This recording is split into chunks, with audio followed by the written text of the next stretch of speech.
E assim a gente começa hoje, com a história de Jetro. Muita gente foca na história de Ruth com Noemi. Muitas pessoas focam no próprio Moisés. Mas às vezes a gente deixa passar despercebido pessoas que são fundamentais quando Deus está construindo uma história. Nós estamos falando nesse tempo, ao longo desses domingos, sobre relacionamentos, sobre processos, sobre tanta coisa. E eu já quero trazer a vida de Jetro como esse exemplo. A casa de Jetro foi um lugar de muita redenção. Jetro foi um homem que tudo que ele tocou foi diretamente conectado à libertação do povo de Israel. Você acredita nisso? Existem pessoas que às vezes não vão estar nos murais da fama, mas elas vão ser aquelas que conduzem toda a fama para Jesus. Aquelas que conduzem todo o caminho aberto para a glória de Deus. Aquelas que são parte fundamental das histórias que Deus está construindo. Talvez você seja um Jetro, ou talvez você tenha um Jetro na sua vida e não percebeu ainda. Nada grande se faz sozinho. Como diz Carlito Paz, se faz sozinho, não é grande. No meio da Bíblia, nós podemos nos identificar com tantas pessoas. Mas eu queria hoje chamar você a sentar no banquinho da casa de Jetro e aprender um pouco com ele, amém? Alguns pontos são fundamentais a respeito de Jetro. E eu separei aqui o que para mim são os 5 pontos principais a respeito dele. José era um homem grato. Jetro era um homem grato. Jetro é um homem que ele entra na história de Moisés e do povo de Israel num momento de crise. Eu quero lembrar a você que Moisés matou um homem antes de fugir do Egito. Você lembra disso? Ele era alguém do povo de Deus que foi achado no rio por uma filha de Faraó. Tinha uma irmã antenada, Miriam, que quando a filha de Faraó acha Moisés, ela diz o quê? Diz para ele assim, eu tenho uma mulher que pode dar de amamentar a ele. Porque nessa época todos os bebês, que eram homens, estavam sendo mortos pelo faraó. Você percebe que toda vez que Deus vai fazer um grande movimento de libertação, o inimigo vem com um grande movimento de destruição, para tentar paralisar a minha capacidade e a sua de sonhar? Esse mesmo quadro aconteceu na época de Jesus, vocês lembram? Com Herodes. A matança dos bebês. Então toda vez que o povo de Deus está se expandindo, o inimigo sempre vem nos amedrontando com um espírito de morte. E o que é esse espírito de morte? Essa morte não precisa ser física, como a gente lidava aqui nessa época. Mas quem nunca viu ter um coleguinha, que isso não é ser um amigo, tá? Que é matador de sonho. Você conta um sonho, a pessoa, que não vai dar certo. Porque antes da liberação e antes do sonho de Deus se materializar, o inimigo sempre vem blefando, porque ele pode não saber tudo que Deus tem, mas ele pode saber que Deus tem e que está próximo. Então ele começa a blefar no teu destino. Perseguições, divisões, críticas, maldições. E aí você consegue sentir perseguição, inveja, falatório. E você, meu Deus, o que está acontecendo? Todas as vezes que Deus está anunciando um sonho, o inimigo tenta se prevenir, matando a sua capacidade de sonhar, para que o plano de Deus não se concretize. Quem é que tem a autoridade para parar a ação do inimigo? Eu e você. Como? Entregando ela a Deus. Porque a maioria das guerras que nós somos chamados a lutar não envolve força física, ela envolve confiança. Porque a arma do inimigo é manipulação. Ele usa pessoas assim, manipulação, crítica, destruição, apatia. E Deus usa os seus servos o quê? Em adoração. Ele usa os seus homens e mulheres como? Tirando os olhos do problema e pondo os olhos na montanha. Eu acho interessante porque, sem saber de nada hoje, o momento do espontâneo que no louvor foi todo voltado para Moisés. Sabe por quê? O Espírito é o mesmo. A única pessoa que sabia a palavra que eu ia pregar era o Vitor, porque ele preparou as telas.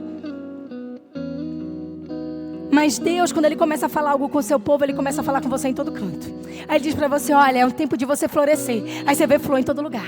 Olha, é tempo de você se movimentar. Aí você começa a ver movimento em todo lugar. Você começa a voltar a correr, a sonhar. Você começa a querer coisas novas. Você começa a tirar os seus sapatos espirituais do armário, começa a dizer, eu preciso voltar ao lugar que Ele me chamou. Todas as vezes que Deus está fazendo algo à sua volta, Ele começa fazendo algo dentro de você. Quando você não cabe mais numa estrutura, como você não cabe mais numa estação, você começa a ficar apertado, dá um ciricutico. Quem nunca sentiu isso? estava tudo bem hoje, amanhã... Porque Deus começa a movimentar você. E aconteceu isso. A mãe de Moisés discerniu o tempo. Ela disse, eu não consigo mais esconder a criança está grande demais para o cesto. Ela está falando alto, e essa criança fala alto demais. Põe ele no rio Nilo. Põe ele no rio. E Moisés significa tirado das águas. Aquele homem que foi tirado das águas seria o homem que faria o povo de Deus passar pelas águas. Porque na hora que você nasceu, Deus já começou a anunciar o teu destino profético. Mas quando você foi formado no ventre da sua mãe, como substância informe, Jeremias 1 diz, você já foi designado como profeta às nações. Você já nasce com o input dos céus em você, dizendo, há algo maior, há algo além. E você começa, você é uma criança e você já dá sinais. Você é criança, mas dentro de você já há uma paixão que não se explica. Você vai crescendo e às vezes os lugares escuros da sua história começam a apagar a luz do que Deus tem para você. Porque é assim que o inimigo trabalha. Ele vai primeiro tirando o foco do que você nasceu para ser e depois ele vai apagando os lugares de claridade. Sabe por quê? Porque ninguém acerta o caminho no escuro. Uns dias atrás, eu acho que eu já contei isso aqui, eu estava tentando chegar até o banheiro na minha casa, sem acender a luz para não acordar ninguém. E alguém tinha passado no banheiro antes de mim, deixou a porta no meio do caminho. E como eu tenho o costume de sempre andar por aquele mesmo caminho, do mesmo jeito, tateei a parede e fui com tudo entrar no banheiro. A porta estava aqui, tuf! Eu esqueci até que ia fazer xixi. Voltei do jeito que estava, deitei do lado de Jonatas, botei a mão na cabeça, eu só me lembro de dormir e acordar no outro dia. A porrada foi tão grande que me desnorteou. Eu esqueci o que ia fazer. Acordei de manhã, estava um negócio aqui dividido. Eu tocava, doía. Durou umas 2 semanas para me recuperar daquele galo. E eu botava a mão à noite, eu me lembro de dizer, meu Deus, que foi isso? Porque quando você está no escuro e você apanha, você fica desnorteado. Você até desiste do que ia fazer. Mas hoje eu quero declarar que o Senhor está acendendo as luzes dos caminhos escuros da nossa história. E Ele está reativando destinos que haviam ficado no meio do caminho. Ei, você não vai voltar depois da porrada e dormir não. Você vai se levantar. Você vai acender a luz e fazer o que Deus te chamou para fazer. Então, essa é a história. Começa assim. Então Moisés viveu aquele tempo no Egito, até que ele fez justiça. Moisés nasceu para lutar contra a injustiça. Só que às vezes a gente usa o nosso dom da maneira errada. José mata um soldado que estava matando o seu povo, que ele nem sabia que era seu. Porque dentro dele já havia um clamor de liberdade para aquele povo. Dentro dele já havia um desejo. Ele já não se encaixava no Egito. Ele olhava para o irmão que ele tinha e dizia, meu Deus, o que ele quer é diferente do que eu quero. Você começa a ler a história de Moisés. E Moisés sabia tudo do Egito, mas ele não era do Egito. Às vezes a gente está assim, a gente sabe se adequar no lugar, mas a gente não é daquilo. É como a menina que tinha se adequado. Ela ia para a noitada, ela ia para a boate, dançava em cima da mesa, botava um shortinho curto, mas algo dentro dela, cada vez que ela dava uma rebolada, dizia, você não nasceu para isso! É como o cara rindo de mais uma piada junto com seus colegas, pensando se prova ou não prova aquela carreira de cocaína, e algo dentro dele apertando o coração e dizendo, você não nasceu para isso! São as orações chegando, é o coração queimando, porque dentro de nós há um grito, você não nasceu para isso. São camas das quais as pessoas se levantam e dizem, por que eu fiz isso? Porque você não nasceu para isso, é por isso que te incomoda, todo mundo faz, eu faço errado, porque você não nasceu para isso. O homem e a mulher de Deus não pode andar com cortinas de fumaça. Você sabe o que é cortina de fumaça? A fumaça está funcionando, gente? Ô glória! Solta essa fumaça aí. A cortina de fumaça é algo que você cria para não ter muita clareza do que está por trás. Você às vezes vê uma sombra, você às vezes vê um movimento, mas o caminho não está claro, não tem nada, já está funcionando mesmo. Então a cortina de fumaça, ela impede uma visão clara. Então tem gente que cria cortina de fumaça. Bem, você não sabe, eu sou formado nisso e naquilo. Bem, você não sabe, eu tenho costume disso, daquilo. Bem, você não sabe, eu já fiz tantas coisas e pessoas. Quando alguém me mostra cortina de fumaça, eu já começo a me perguntar, o que está aí? Que essa pessoa tem tanto medo de mostrar. Porque o chamado verdadeiro nasce na exposição daquilo que nós escondemos. O chamado verdadeiro vai nascer da cura, da qual nós fugimos. Porque ser curado dói, mas permanecer doente vai doer muito mais. E a gente às vezes prefere ficar com o inimigo conhecido do que abraçar o conhecido de Deus. Só que o desconhecido de Deus, vou te dar um exemplo bem claro. É a melhor coisa pra gente. Eu lembro que por uma época eu tinha muito receio de entrar num relacionamento com o Jonatas. A maioria já conhece a história. Mas eu pensava assim, gente, ele mora em outro lugar. Como que vai ser isso? A minha cabeça tinha tantos questionamentos sobre aquilo que poderia não encaixar, que eu poderia ter perdido o que hoje faz sentido. Deixa eu te dizer uma coisa, você pode estar dizendo não ou retardando aquilo que Deus já disse, que Ele te chamou para ser e para fazer, por conta do teu amigo conhecido, inimigo conhecido. Porque é mais fácil você ficar no lugar que você já conhece, o medo que você já tem, abrigar o seu demônio próprio.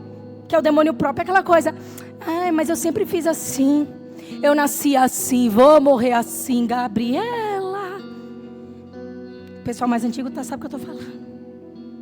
Aí você fica ali, ó, mas é assim que eu faço. Eu vou lá e ó, por trás eu me justifico. Oh, meu Deus, o demônio próprio. Justiça própria. Não, mas comigo é assim. Bateu, levou. Eu sou da lei do talião. Olho por olho, dente por dente, ó. Olha o demônio próprio do descontrole. Comigo é assim, eu chego no lugar, eu já me posiciono. Se não for do meu jeito, não é. Oh, meu Deus, que bonitinho esse demônio próprio do orgulho. E nós vamos agarrando os nossos demônios próprios sem nunca ser curados. Porque no fundo nós não entendemos que o lugar da exposição gera o lugar da transformação.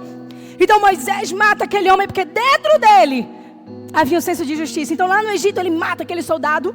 E ele faz o quê? O que Moisés faz? Ele enterra o corpo. Eu tenho uma gata, a Rava. A Rava foi socorrida no meio da enchente. A Rava é vira-lata. Mas a Rava foi tão amada que ela tem certeza que quem tem raça é ela. E a gente é tudo res plebeus ao seu serviço. Nós temos uma cachorra Shalom. Shalom, apesar de ser paz, ela não sabe muito bem quem ela é. Ela tem certeza que a vira-lata é ela. E a Rava simplesmente está sempre dando um tapinha na cara de Shalom e saindo com ar de superioridade. E a Rava tem um sério problema. Ela é fresca. Ela é tão fresca que ela é hiper-higiênica. Se ela usar a caixa dela e não for limpa, ela vai fazer em um outro lugar, sentar na frente do que ela fez e ficar disfarçando. E aí quando alguém vira de costas, ela faz, sabe o quê? Ela sai do cocôzinho que ela fez. Ela começa a fazer assim com a patinha no meio do nada, sem areia, tentando esconder. Se alguém olha, ela vai pra frente. Cara de paisagem. Porque apesar de fazer a besteira, ela não quer que ninguém descubra a besteira que ela fez. Então a Rava nunca muda de atitude. Porque toda vez que eu digo pra ela, Rava, ela fica mais nervosa ainda. E ela se esconde. Ela não lida com o problema. Ela faz a besteira, acha bonita e finge que não fez. A Rava precisa de um encontro real com Deus. Porque apesar de saber que ela é amada, ela ainda não sabe que pode ser transformada. Então, a Rava faz isso, ela esconde. Foi o que Moisés fez. Moisés pegou o corpo e fez o que? A Bíblia diz que ele enterrou. Só que ele foi descoberto. Porque mentira tem perna curta. Você sabia disso? Todo mundo fala essa expressão, na verdade, mas a mentira, gente, ela sempre aparece. Porque o mentiroso é mentiroso quanto mais. Ele não só mente, ele floreia. E ele esquece do que ele contou antes. E ele continua contando outras histórias para fazer encaixar. É assim que, por exemplo, a gente descobre crimes. Porque nenhuma verdade, nenhuma mentira é uma mentira perfeita. Sempre tem um rastro digital, um rastro de falar para alguém que falou para não sei quem, uma ligação. Sempre tem algo que vai denunciar aquilo que não condiz. E foi o que aconteceu com Moisés. O rastro do sangue ainda estava evidente na areia. Moisés foge. Só que quando Moisés foge, ele foge para uma região distante. E quando ele foge para essa região distante, sabe o que acontece? Ele vê mulheres em perigo. O que acontece? O senso de justiça de Moisés faz o quê?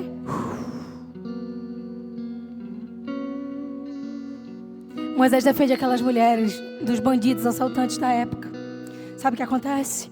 Elas eram filhas de um homem chamado Jetro. Ele salvou o rebanho que estava com elas.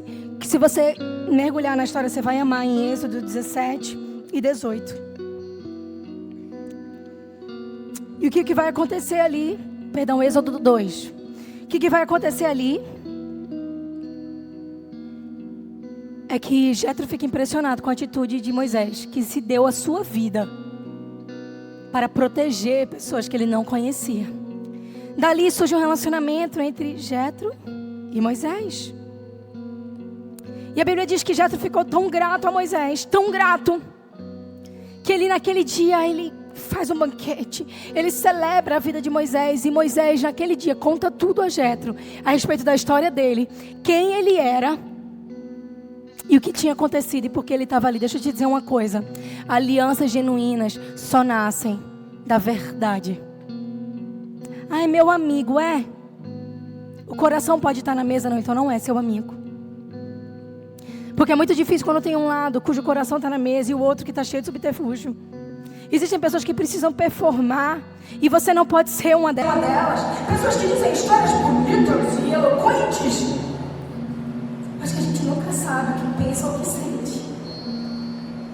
Relacionamentos genuínos são formatos da verdade, sabe por quê?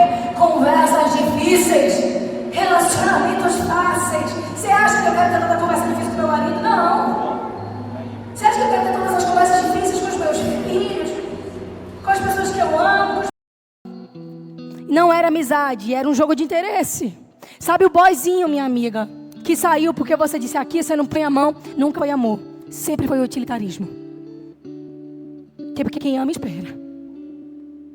Inclusive, rapazes, maridos, se você não esperou para ter intimidade sexual com a mulher que você é casado hoje, peça perdão a ela e diga: você merecia que eu tivesse esperado e eu quero começar do zero com você, me perdoe. Não foi legal eu ter feito isso. Ah, mas ela... Vai se consertar, criatura. Era papel seu aguardar, era papel seu respeitar ela. Também, sim. Isso é uma maneira de dizer: você é digna da espera, você é digna de ser preservada, você é digna de ser amada. Sabe, mulheres, se você utiliza informações do coração do seu marido e usa contra ele no momento da crise, peça perdão e diga: nunca mais vou fazer isso. Porque para um homem é muito fácil resolver, mas para um homem vulnerabilizar o coração é 10 vezes mais difícil do que para você. Então, se ele vulnerabilizou o coração com você e te confiou algo, nunca abuse dessa confiança. Peça perdão e comece de novo. Então Jetro teve o coração de Moisés. Moisés teve o coração de Jetro. Amizades e relacionamentos genuínos, eles não são envolvidos na garantia, eles são envolvidos na gratidão. Ninguém deve nada ao outro, a não ser amor. Então, se alguém faz algo por você, agradeça. Se alguém esperou um pouco a mais por você, agradeça. Se alguém agiu com você de bom grado, agradeça, porque a gratidão é memória do coração. A gratidão abre portas. A gratidão é o padrão de Deus. O tempo inteiro você vê o Senhor ensinando: dai graças. Você vê Jesus dando graças, partiu o pão e disse: obrigado, Senhor. Se você não ora antes das refeições, ore.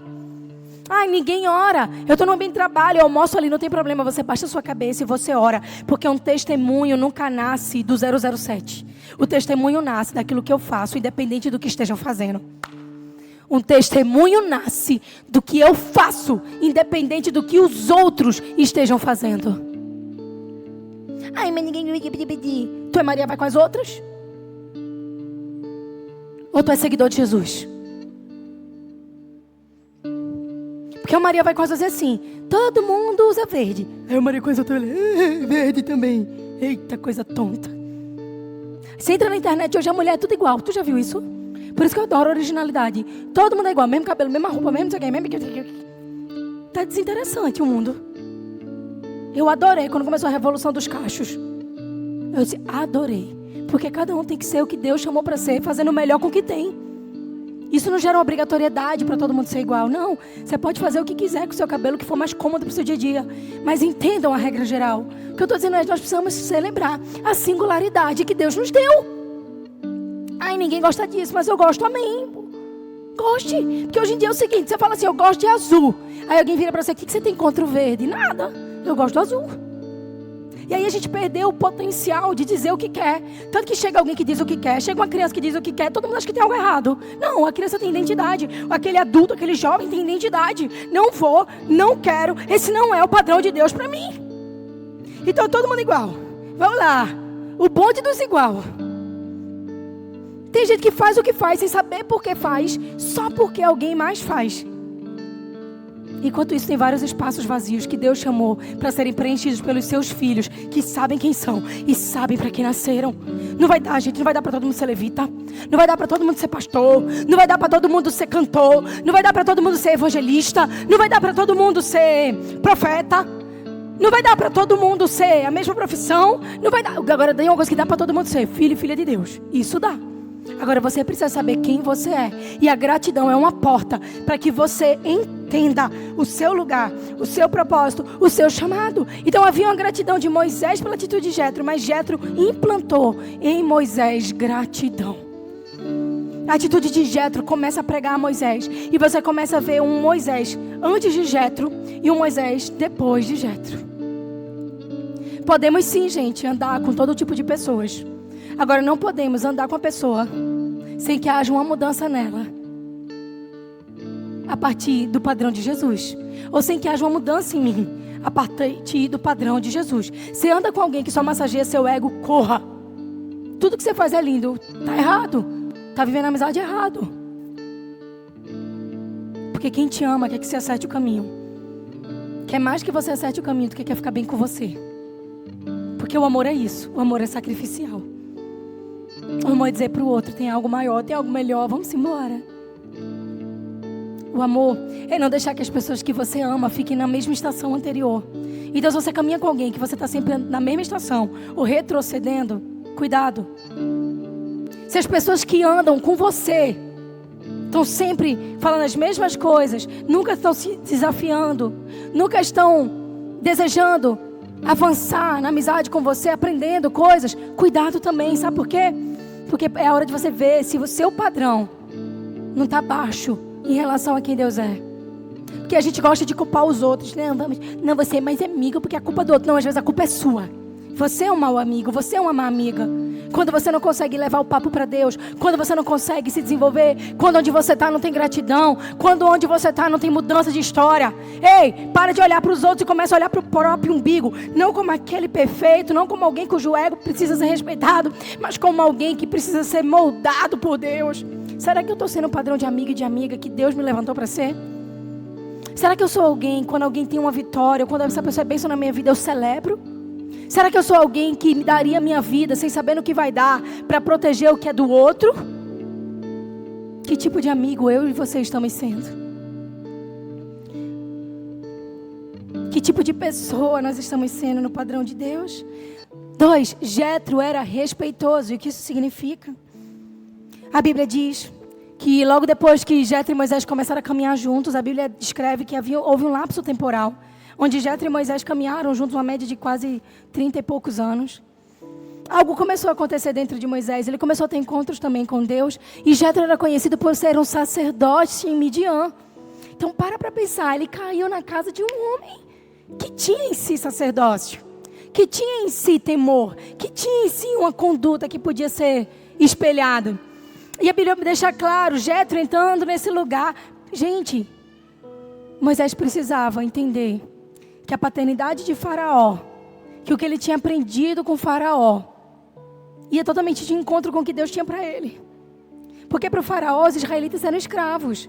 Para Moisés, Deus tinha um chamado: deixe o meu povo ir, liberte-os. Então começou um colapso entre a visão de Faraó, a visão de Deus para Moisés e as habilidades que Moisés precisava. E que Jétro começa a aplicar no coração dele. Muitas vezes Deus vai levantar pessoas na tua vida que vão moldar uma nova estação que combina com o que Deus desenhou para você. Quem nunca teve aquela amiga que segurou na mão e disse: eu vou orar por você. Que você chegou assim: eu vou desistir. E você precisou dizer, ou alguém fez isso por você: você não vai parar não. Porque quando você senta na mesa com gente doente, a pessoa vai você desistir mesmo. Oh céus, oh vida, oh mundo cruel. Ninguém me ama. Todo mundo me odeia. A vítima. Eu morri.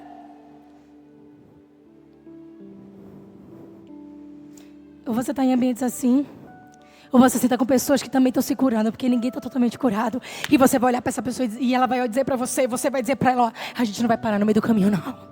O que Deus falou para você? Porque eu me lembro naquele dia, naquele culto. Porque agora a gente vai orar. Eu não tenho nada para te dizer, eu vou chorar com você. E a gente vai se levantar e vai começar a declarar aqui, eu não vou parar. A estrada é muito longa, eu vou continuar. Aí daqui a pouco você se levanta, o amigo se levanta. Mesmo em meio às lutas, eu não estou só. A vida é mesmo assim. Quantas aflições nós temos que enfrentar.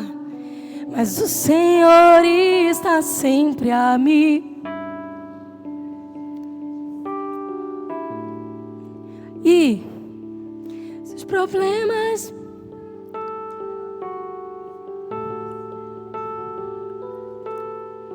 eu me lembro que o grande eu sou nos ensinou. Eu tenho um chamado. Eu não vou jamais me calar. Eu tenho um chamado. O evangelho anunciar. Eu fui escolhido no ventre da minha mãe. E eu sei que Deus não abre mão de mim. Sabe, não importa de onde você veio, como você veio, você é a combinação genética perfeita que Deus precisava para um tempo como esse. Eu nunca tive um andar muito legal. Eu era conhecida na minha família logo depois daquele filme do Pinguinzinho como a Rap Fit. E os anos de balé pioraram isso. Andava com a sapatilha de ponta. Eu andava com a sapatilha de ponta. Durante os treinos eu fazia muitas horas semanais de balé. Então você anda assim, né? Porque ela tem gesso dentro. E eu lembro de um dia estar caminhando na orla de Boa Viagem. E o Senhor se pegou no meu ombro assim, olhou para mim e fez, você é neta de João Valuar, né? Eu olhei para ele, eu já fui me afastando, né? Sou, como é que o senhor sabe? Minha filha, o seu andar é igualzinho dele. Eu lembro que naquele dia, Mas é interessante porque o meu avô sempre teve um papel na minha vida crucial.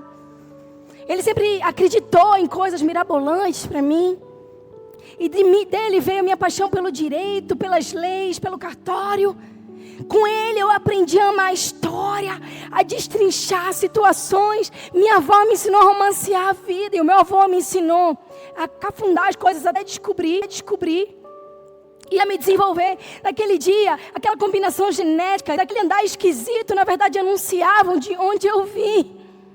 Às vezes aquilo que você acha que Deus colocou dentro de você que é estranho, você não gosta do que gosta, você tem um sonho diferente, dentro de você queima, se só eu na minha casa, meu Deus, ei! Essa é a combinação genética dos céus, te lembrando de onde você veio. Você não é dessa terra e você está caminhando para um propósito certo. Deixa o coração queimar por aquilo que queima no coração de Deus para você. Os relacionamentos da nossa história têm tudo a ver com isso. Tanto os relacionamentos que se fecham quanto aqueles que se abrem.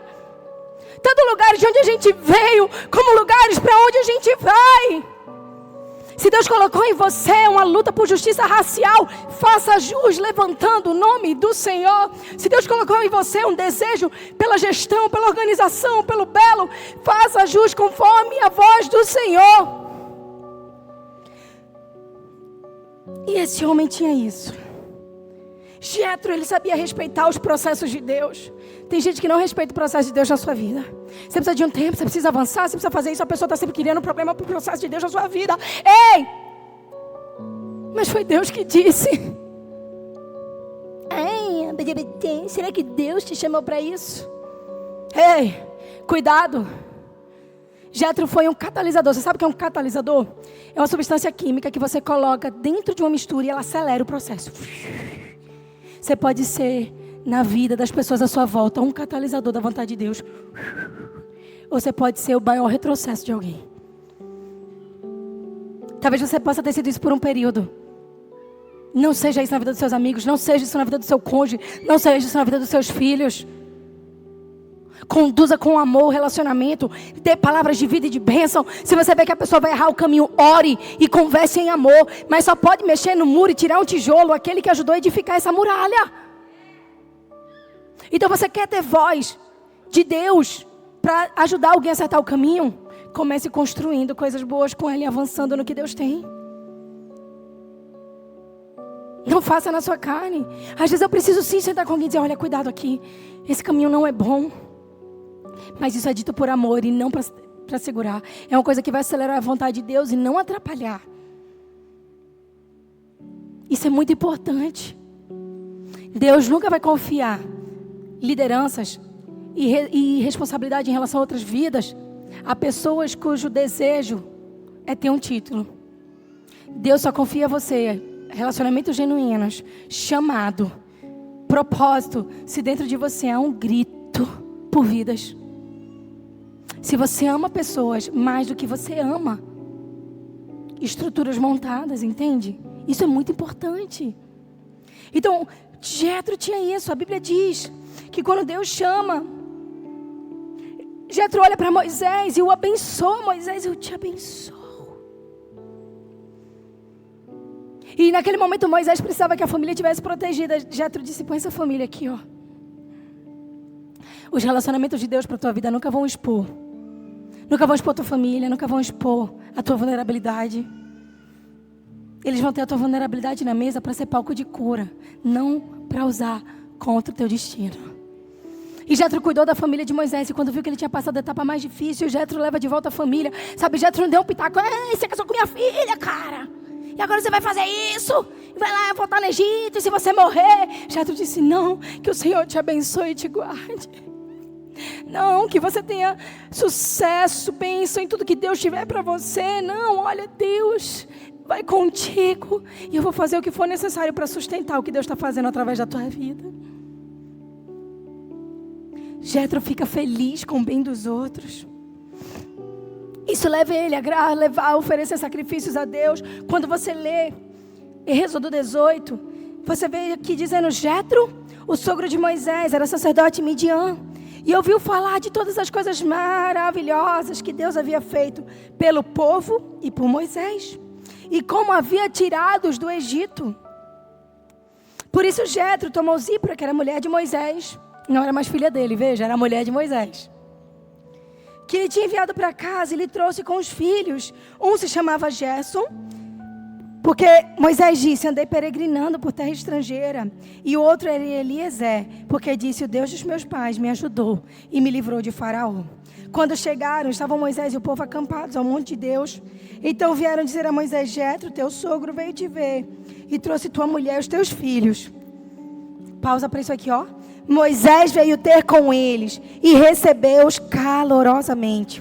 Assim, trocaram por muitos momentos cumprimentos e souberam como passava um e outro. Relacionamentos genuínos se importam de verdade. Relacionamentos genuínos celebram a alegria do outro. Relacionamentos genuínos choram a dor do outro, mas também se alegram, porque na hora de chorar a dor pode aparecer muita gente. Tem até aqueles que choram de faz de conta para poder saber os detalhes do teu sofrimento. Mas na hora da celebração, vai celebrar contigo quem se importa de verdade, quem quer de verdade relacionamento, quem quer de verdade ver você avançando em Deus. Tem gente que fica com você enquanto você está no meio do caminho, mas quando você avança, quando você cresce, quando você expande, quando Deus te abençoa, quando você está feliz, quando você está sendo curado, a pessoa começa, ai, está ficando metido. Nossa, eita. Porque relacionamento não é testado na tristeza. O relacionamento é testado na alegria. O relacionamento é testado com a vitória. Então, Jetro olha para Moisés. Moisés, cara, Deus fez. E depois de Moisés contar tudo o que aconteceu, o Senhor tinha feito ao faraó. E como se livrou dos egípcios por meio do Senhor. Assim, Deus os livrou de todo o problema no caminho e lhes deu solução. Jetro ficou satisfeito com tudo que o Senhor fez a Israel. E a forma como o tirou do Egito. Louvado seja o Senhor, disse Jetro, porque vos salvou dos egípcios e do faraó e resgatou o povo de Israel. Vem cá, Jetro não era do povo de Israel. eu posso me alegrar com o African Aid. Sabe por quê? Porque a mim não é da Farol, não é verdade? Você pode se alegrar. Mas eles estão fazendo algo para o reino de Deus, então ele é meu irmão. Então eu vou investir na obra de Deus lá. Vocês vão conhecer um pastor que trabalha no sertão. Próximos dias ele vem pregar na Farol. Ele largou tudo no Rio Grande do Sul para montar uma igreja no chão sertanejo. Quem foi na primeira missão sertão lembra. Quem foi com a gente lá em Poço do Boi? Olha, nós temos algumas pessoas que foram em Poço do Boi. Dormimos no meio das tendas, né, gente? Nos quartos. E nós vimos aquelas crianças. Nós fomos para o meio de um lugar sem nada. Eles mataram bode para fazer para a gente. Dando tudo que tinham. Sabe por quê? Porque quem faz a vontade de Deus é meu povo. A Bíblia declara: aquele que faz a minha comida é fazer a vontade do meu Pai. E aqueles que fazem a vontade do Pai, esses são meus irmãos, esses são meus amigos, esses são a minha família. Porque na verdade a Bíblia não une eu e você por afinidade. A Bíblia sempre vai unir eu e você por propósito. Então eu posso investir no sertão, eu posso investir na África, eu posso investir nos chamados, porque nós não estamos disputando o tamanho do que Deus está fazendo. Nós estamos juntos celebrando o que Deus faz. Então nós temos que celebrar. Tem alguém fazendo diferença ali na praça, nós vamos celebrar. Tem alguém querendo fazer uma mudança em tal lugar, nós vamos celebrar. É por isso que dessa casa sempre vai sair mantimento para todas as casas de Deus. Porque nós vamos cuidar da nossa família. Mas tudo que nós tivermos para a nossa família, que nós vemos que é para a glória de Deus, também é parte do nosso corpo. Chegar no céu não vai ter placa. Tu não sabe nem quem vai ser teu vizinho lá. Talvez não seja teu best aqui da Farol. Tu vai ter vizinho lá, rapaz. Nós precisamos avançar o reino. Ei, buscai primeiro o reino de Deus, a sua justiça, e todas as demais coisas vos serão acrescentadas. Então, como igreja, nós estamos lutando para desenvolver essa casa, sem esquecer que o reino é muito maior. E é por isso que nós somos parte do que Deus faz no reino também.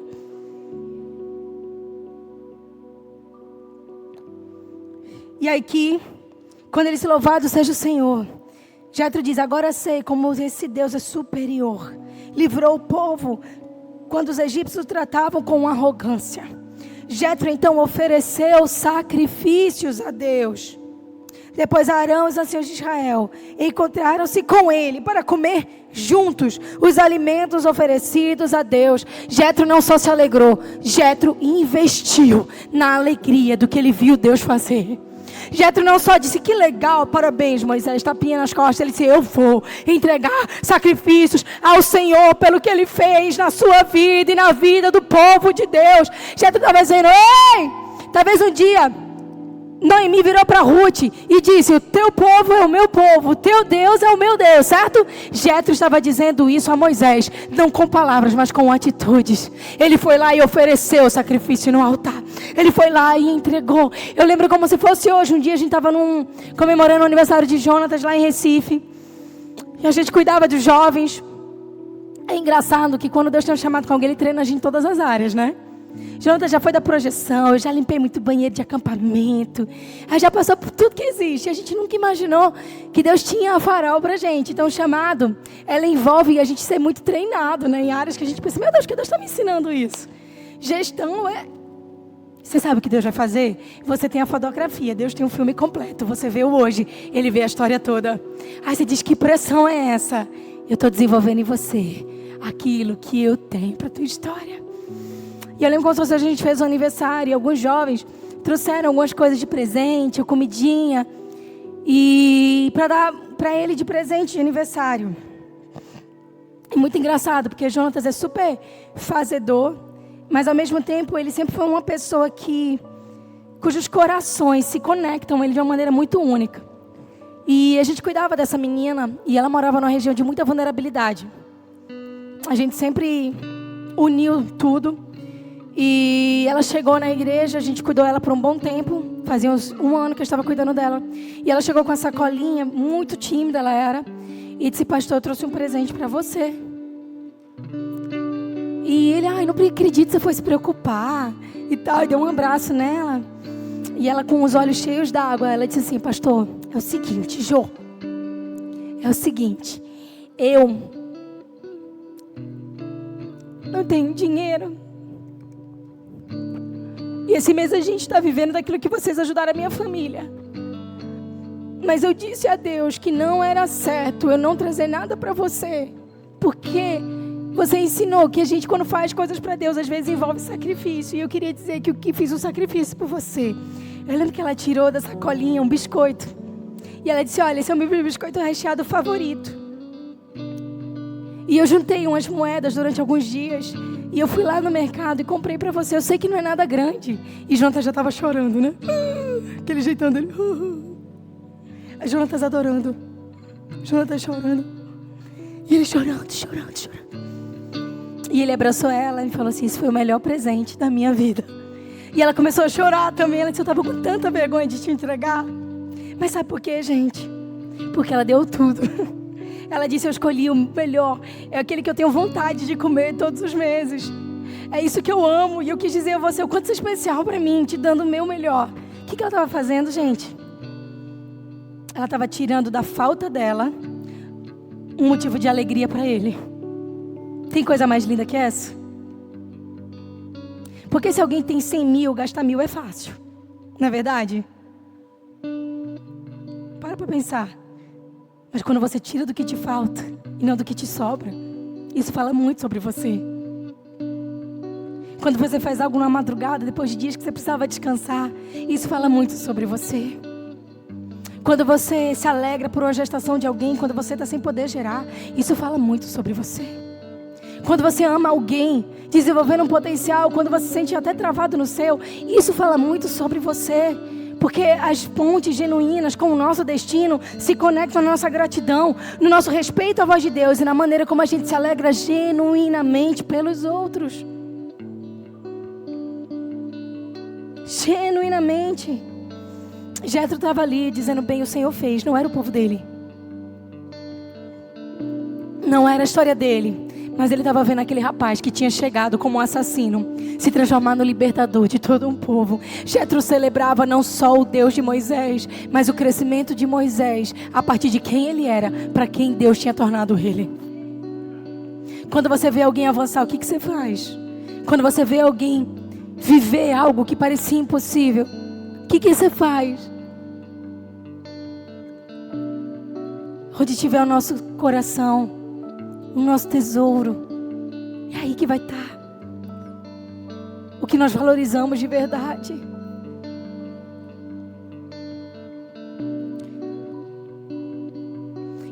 Jetro sabia o valor do trabalho em equipe. Em Êxodo 18, de 13 a 23, quando Moisés chega nesse acampamento, eu não vou ler, mas eu vou descrever, vocês podem ler em casa. Jetro vê Moisés esgotado de trabalho. O povo estava cada um trazendo a sua reclamação. E agora Moisés era responsável pelo povo. E era instituído em todo Israel que toda quantidade de pessoas tivessem o que a gente chama de juízes. Eles eram aqueles que julgavam as coisas. A briga entre um e outro. Tu já imaginou um monte de povo junto no meio do deserto, morando em tenda? Devia dar muito pior. E a Bíblia fala que Jetro observa, enquanto Moisés sentava-se habitualmente, como sempre, para ouvir as petições e queixas de uns contra os outros. Tu acha que em todo lugar, gente, tem isso? Sempre tem alguém pisando no meu pé. O outro não me viu que eu estava com dor de barriga. E Moisés estava lá resolvendo esses pequenos processos aí. E a Bíblia diz que ele fez isso de manhã até a noite. E Jetro, vendo o tempo que aquilo tomava, perguntou a Moisés, por que tu fazes isso sozinho? Deixando o povo o dia inteiro e você se fadigando. E ele começa a ensinar a Moisés o que hoje é um dos princípios de liderança mais aplicados em todo o mundo. Ele ensina Moisés a gerir o povo com base em liderança. Em que ele diz assim, você vai ter que levantar líderes que são justos, honestos e confiáveis. E ele começa a descrever para Moisés o que são homens que seriam leais a ele, para ajudar a julgar as decisões. E disse a Moisés, você só resolve agora o mais complicado. As coisas mais simples, dê a esses homens que são leais a você e à visão do Senhor. Vê que coisa linda. E Moisés diz ali, eu farei conforme tu dizes. Havia humildade nessa relação, você vê? Hora nenhuma Jetro destrói Moisés, mas disse, você não vai suportar isso por muito tempo.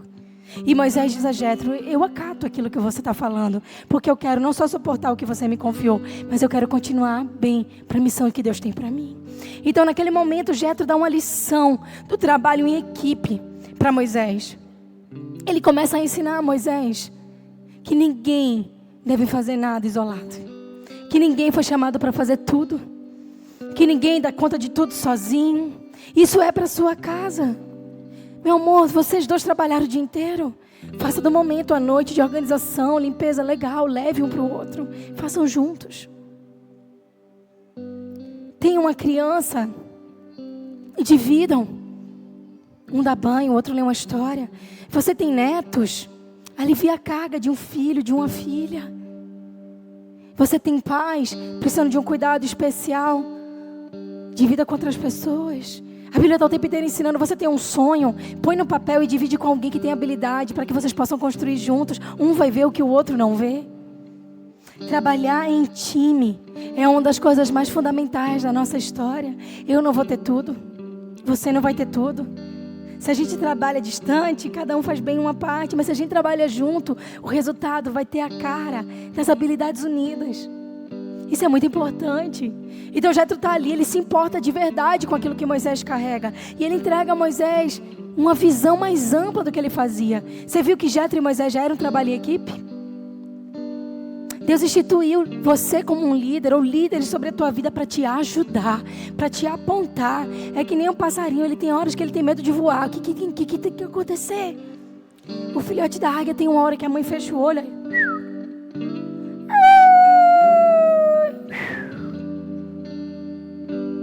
Porque às vezes a gente precisa de alguém que faça a gente encarar os nossos medos, para descobrir que a gente pode voar. Deixe pessoas que te amam falar na tua vida. Ame pessoas a ponto de falar coisas na vida dela que vão fazer ela prosperar e ser bem-sucedidas no que Deus tem para elas. Por fim, Jétro honrou o significado do seu nome. Jétro em hebraico é Yitro, e significa aquele que é excelente, aquele que trabalha para a posteridade. Vê que coisa linda. Jétro não estava preocupado com o nome dele, ele estava preocupado com o que seria o povo após ele. Ele olhou para Moisés e disse: Moisés, eu sei que Deus vai fazer coisas nesse povo. E ele olhava para Moisés como alguém que ele queria incentivar a fazer algo pelas gerações. E tanto houve essas gerações que depois de Moisés se levantou Josué e Caleb. Depois de Josué e Caleb, e assim as coisas foram sendo feitas. Sabe, a história de Moisés, a história de redenção do povo de Deus é uma história que passa pela bênção geracional. E tudo começa num homem grato. E tudo começa num homem que respeitou o chamado de Deus na vida de Moisés. E tudo começa onde um homem se alegrava pela vitória dele. E tudo começa quando alguém dizia: vale a pena fazer junto, não desista de se relacionar, não desista de ter homens leais e conectados a você. E tudo começa num homem que foi excelente no que era, alguém que construiu a posteridade e alguém que ensinou a gestão a Moisés. Nós precisamos ser humildes como Moisés para aprender com pessoas que podem nos ensinar. Mas nós precisamos ser leais e amorosos como Jétro, que consegue celebrar o que Deus faz na vida dos outros. Se nós pudermos ser amigos como Jétro era de Moisés e Moisés era de Jétro, as gerações vão agradecer. Se nós pudermos olhar uns para os outros com lealdade, as gerações poderão agradecer. Essa semana nós tivemos um desafio aqui na igreja. Chegou um fornecedor e eu não gostei do jeito que ele estava falando com o nosso time. E ele disse: não, o povo que deve estar errado, apertou um botão errado. E aquilo foi, meu coração foi se inquietando. E ele provavelmente não sabia quem eu era. Eu estendi a minha mão e fiz tudo bom, sou a pastora da igreja. E não foi por dar uma carteirada, foi para dizer ele: não é assim que se faz aí em Israel. Ele: não, porque alguém, não sei o que, disse, alguém nada. Eu confio no nosso time. O nosso time está aqui há anos se dedicando ao Senhor. E não sei o que. E eu disse: não é assim que funciona. Eu acredito neles. Eu não conheço você, mas eu conheço eles. E eu ponho a minha mão no fogo. Se eles disseram que está dando defeito, que não é eles, está dando defeito e não é eles. Aí ele me chamou no canto e tentou falar aqui do pessoal. Eu olhei para ele e falei: vem cá, rapaz, está faltando em você lealdade. Sabe por quê? Você não falou na frente, tentou insinuar, chegou aqui, você está tentando falar mal deles, para mim de novo.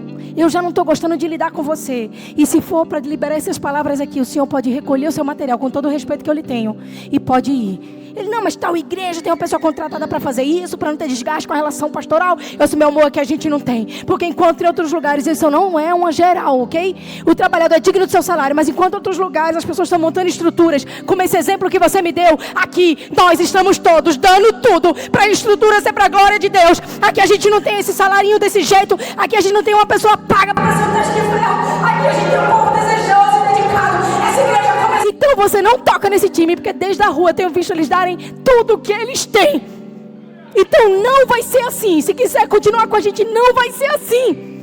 E sim, eu vou me desgastar aqui conversando com você. Sim, porque ninguém conhece melhor uma casa do que uma mãe. E sabe o que aconteceu? Eu saí orando, Senhor, revela, não deixa, nos ajude. Pois não é que o cara foi mexer e o defeito que estava dando com o nosso time deu com ele? Mas tu já imaginou se eu não tivesse posto a mão no fogo por quem nós somos? Tu já imaginou se eu não trabalhasse em unidade com o meu time? Tu já imaginou se eu não dissesse eu sei quem eles são? Talvez Deus não podia nem ter trabalhado desse jeito e mostrado para ele que ele estava atacando gente inocente. E Deus permitiu. Porque quando a gente tem aliança, o resto vai ter que se submeter à aliança. Quando você tem aliança com teu marido e com tua esposa, o resto, o que não respeita essa aliança, ok. Beleza, mas essa aliança é prioridade. Quando você tem aliança com o povo que você caminha, quando você tem aliança com a verdade, quando você tem aliança com o perdão, todo o resto vai se adequar a esse padrão. Se você tem aliança com o perdão, a falta de perdão não vai tocar a tua casa. E uma hora vai alinhar tudo, até que o perdão entre de tudo que é lado. Se você tem aliança com a verdade, as mentiras vão ser expostas para a verdade entrar. Se você tem aliança com o teu cônjuge, os nãos à sua volta vão existir, para que você honre aquilo que Deus te confiou. Mas sabe o que é bom disso tudo? Deus é um Deus de aliança. Deus é um Deus de promessa.